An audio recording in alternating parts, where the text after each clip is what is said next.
আজ দিল্লিতে মুখ্যমন্ত্রী প্রফেসর মানিক সাহা ত্রিপুরা ভবন বীর টিকেন্দ্রজিৎ মর্গের এক্সটেনশন প্রকল্পের শিলান্যাস করেন। এই প্রকল্পের আওতায় 6টি কক্ষ ও 2টি হল রুম নির্মিত হবে।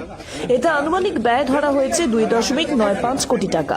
শিলান্যাস অনুষ্ঠানে উপস্থিত ছিলেন ত্রিপুরা বিধানসভার উপাধ্যক্ষ শ্রী রামপ্রসাদ পাল, রাজ্যসভার সাংসদ শ্রী রাজীব ভট্টাচার্য, সমাজ কল্যাণ মন্ত্রী শ্রী টিঙ্কু রায়, উচ্চশিক্ষা মন্ত্রী শ্রী কিশোর বর্মন, শিল্প ও বাণিজ্য মন্ত্রী শ্রীমতী শান্তনা চাকমা, উপজাতি কল্যাণ মন্ত্রী শ্রী বিকাশ দেববর্মা, তপশিলি জাতি কল্যাণ মন্ত্রী শ্রী সুধাংশু দাস, বিধায়ক শ্রী ভগবান দাস, সিআরসি শ্রী মনোজ কুমার সহ অন্যান্য বিশিষ্টজনরা।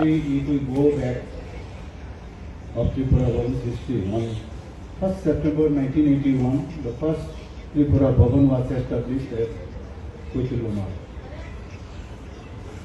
And in 2002, the second Tripura Bhavan had been Tikendrajit Marg was extended. Later on, Kochilomar was demolished and rebuilt in 2012. Now presently, the facility consists of